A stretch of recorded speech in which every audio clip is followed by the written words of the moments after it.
Welcome to KL9 news.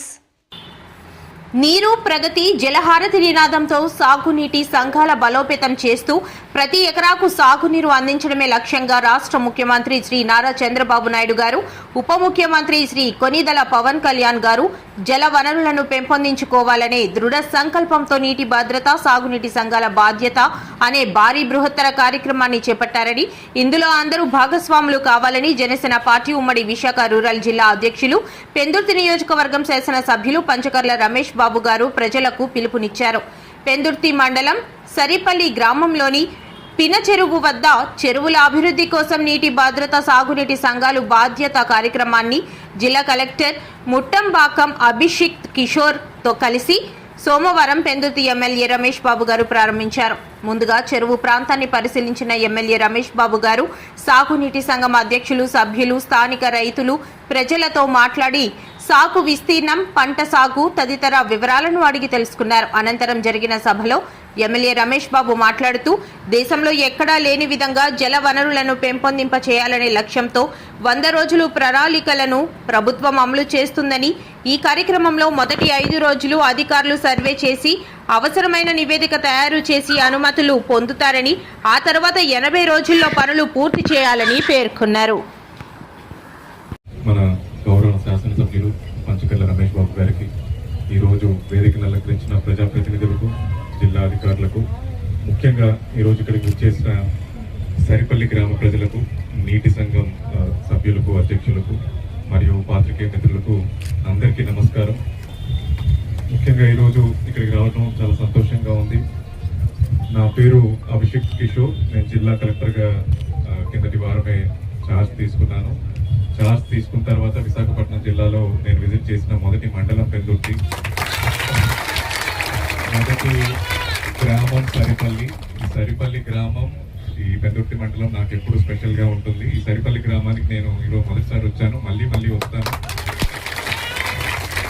ఈరోజు మన MLA గారు చెప్పిన ఇబ్బందులు కానీ, లేకపోతే మన మిగతా అధికారులు, ప్రజాప్రతినిధులు చెప్పిన ప్రతి ఒక్క సమస్య మీద కొంచెం టైం కేటాయించి తప్పకుండా సాధ్యమైనంత వరకు ఎన్ని తీర్చగలిగితే అన్ని మనం డెఫినెట్గా వర్క్ చేసి సాల్వ్ చేద్దాము. నేను తెలుగువాడిని, మా సొంతూరు నెల్లూరు జిల్లా. మొదటిసారి జిల్లాకు చెప్తున్నాను.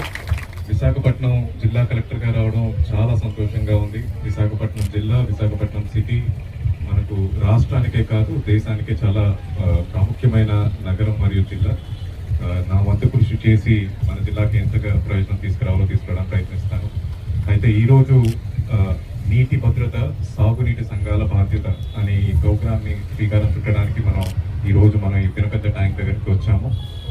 ఈరోజు ఈ ప్రోగ్రామ్ చూస్తే మన జిల్లాలో సుమారు ఒక 125 ట్యాంకుల్లో వాటర్ డెప్త్, మన నీటి నిల్వ 8 అడుగుల కంటే ఎక్కువగా ఉంది, 8 మీటర్స్ కంటే ఎక్కువగా ఉంది. ఈ ప్రోగ్రామ్ ద్వారా ముఖ్యంగా ప్రభుత్వం ఏం చేయాలనుకుంటుందంటే, మాన్సూన్ వర్షం ముందు నీటి నిల్వ 6 అడుగులు ఉండాలి, 6 మీటర్స్ ఉండాలి. వర్షం తర్వాత 3 మీటర్లు ఉండాలి. ఇది ఒక సైంటిఫిక్ టార్గెట్ పెట్టుకొని మనం ఈ ప్రోగ్రామ్ ని 100 రోజుల క్యాంపెయిన్ ని టేకప్ చేయడం జరుగుతుంది. ఇది దేశంలో ఏ రాష్ట్రము ఇంత స్పెసిఫిక్ గా ఒక టార్గెట్ పెట్టుకొని ఇంత ఒక water table, ground water levels ని ఇంప్రూవ్ చేయడానికి ఇంత సైంటిఫిక్ ప్రోగ్రామ్ తీసుకోవడం దేశంలో ఏ రాష్ట్రము తలపెట్టదు. కానీ మన రాష్ట్రము, మన గౌరవ ముఖ్యమంత్రి వర్యుడు చాలా మంచి ఎక్సర్సైజ్ టేకప్ చేశారు. మన ఎమ్మెల్యే గారు చెప్పినట్టు నీటి వాటర్ టేబుల్ ఇంప్రూవ్ అయితే కనుక చుట్టుపక్కల రైతులకు కానీ, సాగునీటికి కానీ, లేకపోతే తాగునీటికి కానీ ఎటువంటి ఇబ్బంది ఉండదు. చాలా ఇంప్రూవ్మెంట్ కనపడుతుంది. ఇవన్నీ మనం అందరం ఈరోజు మాట్లాడుకుంటే జరుగుతుందా అన్న అపోహ మనందరికి ఉండొచ్చు. కానీ ఒక జిల్లాలో ఇది ఒక పైలట్ బేసిస్ కింద ఈ కార్యక్రమం టేకప్ చేసి, అది కూడా రాయలసీమలో ఒక వెనుకబడ్డ ప్రాంతంలో, బాగా డ్రై అరిడ్ ఏరియా అన్నమయ్య జిల్లాలో ఈ కార్యక్రమాన్ని టేకప్ చేసి చాలా సక్సెస్ చూసిన తర్వాత రాష్ట్రం అంతా సైంటిఫిక్ గా ఈ ప్రోగ్రామ్ ని డిజైన్ చేశారు. 100 రోజుల్లో వర్క్ ని ఐడెంటిఫై చేయడమే కాదు, కంప్లీట్ చేసి డిఫరెన్స్ కూడా చూపించాలి అని ప్రభుత్వం ఈ కార్యక్రమాన్ని టేకప్ చేసింది. మన ఈ పిన ట్యాంక్ కానీ, పెద్ద ట్యాంక్ కానీ రెండింటి చూస్తే ఈ జంగల్ క్లియరెన్స్, ఈ బండ్ స్ట్రెంగ్ ఇవన్నీ టేకప్ చేస్తాము, డీసిల్టేషన్ మొత్తం చేస్తాము. ఇవన్నీ చేయడం వల్ల వాటర్ టేబుల్లో ఎంత డిఫరెన్స్ వచ్చిందనేది కూడా మనం 100 రోజుల తర్వాత మళ్ళీ మనం ఈ ట్యాంక్ దగ్గర కలిసి మాట్లాడుకునే అవకాశం మనందరికి వస్తుంది.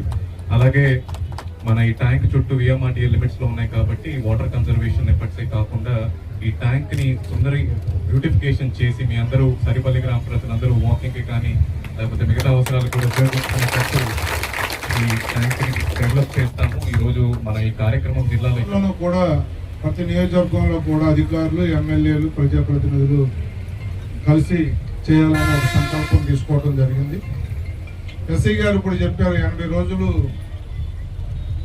వర్క్ పీరియడ్, ముందు 20 రోజులు ఎవరైతే ఆయన కమిటీలో పేర్లు చదివారో వాళ్ళందరూ కూడా మీటింగ్ పెట్టుకుని ఏ చెరువుకి ఏమేమి పని చేయాలి అంటే దీని సంకల్పం ఏంటి అంటే గ్రౌండ్ వాటర్ నిల్వ చేసుకోవటం, ఏ స్థాయి వరకు తాగునీరుకి కానీ సాగునీరుకి కానీ ఇబ్బంది లేకుండా గ్రౌండ్ వాటర్ అంటే చెరువులో ఎప్పుడు నీళ్ళు ఉంటే ఆ సరౌండింగ్ ఏరియాలో కూడా గ్రౌండ్ వాటర్ పెరుగుతుంది.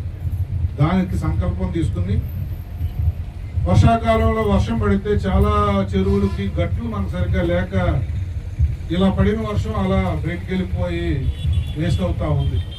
గట్టులు పటిష్టపరచుకోవటం, అలాగే ఎక్కడ తొప్పలు గిప్పలు లేకుండా నీట్గా నీరు నిల్వ ఉండే విధంగా చేసుకోవటం, తద్వారా ఆ పరిసర ప్రాంతాల్లో సాగునీరు తాగునీరుకి ఇబ్బంది లేకుండా గ్రౌండ్ వాటర్ పెరిగే విధంగా చేసుకోవచ్చు. దానికి బడ్జెట్ కానీ ఇతరత్ర కార్యక్రమాలన్నీ కూడా ప్రభుత్వం చూసుకుంటుంది.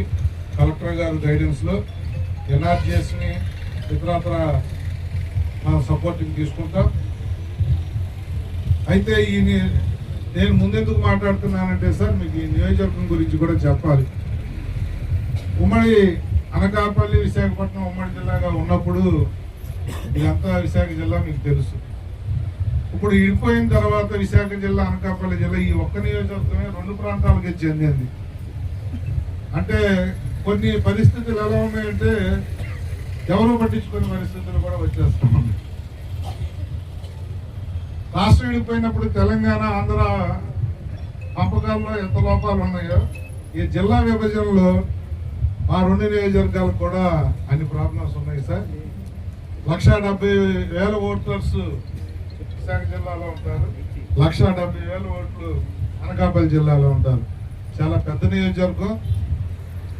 ఈ అర్బన్ అంతా కూడా గ్రేటర్ విశాఖ అయితే సెంట్రల్ నుంచి ఫండ్ ఎక్కువ వస్తుందని గ్రేటర్ విశాఖ అవటం కోసం మా పల్లెటూరులన్నింటినీ కూడా అర్బన్లో కలిపి వార్డులు పెంచారు. అంటే ఈ విలీన గ్రామాలు మీరు సిటీలో 10 లక్షలు ఇస్తే సిటీ ఆల్రెడీ డెవలప్ అయి ఉంది, రోడ్లు డెవలప్ అయ్యి డ్రైనేజీ ఉంటుంది, డ్రింకింగ్ వాటర్ ఉంటుంది, అంతా ఉంటుంది.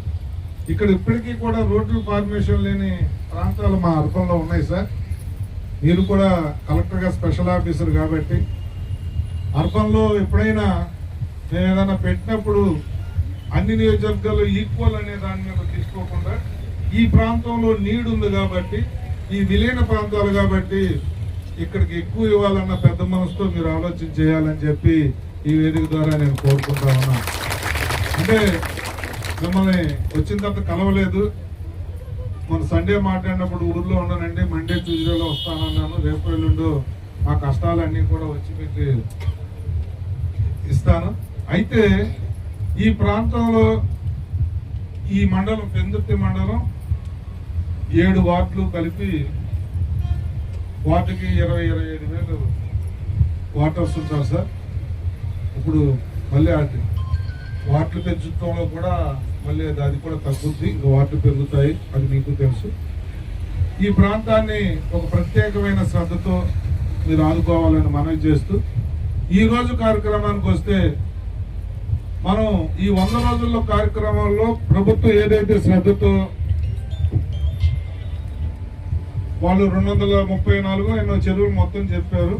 అనకాపల్లి జిల్లాలో సభవరం మండలం, పరవాడ మండలానికి వచ్చేసరికి మీరు ఎస్సీ గారు అక్కడ కూడా మీరే కదా, ఎస్సీ గారు అక్కడే, కానీ కింద స్టాఫ్ అందరూ మళ్ళీ అక్కడ వేరు ఇక్కడ వేరు. కలెక్టర్గా వచ్చేసరికి కూడా 2 కలెక్టర్లు ఉంటారు. ఈ ప్రాంతానికి వచ్చేసరికి 105 చెరువులు ఉన్నాయి సార్.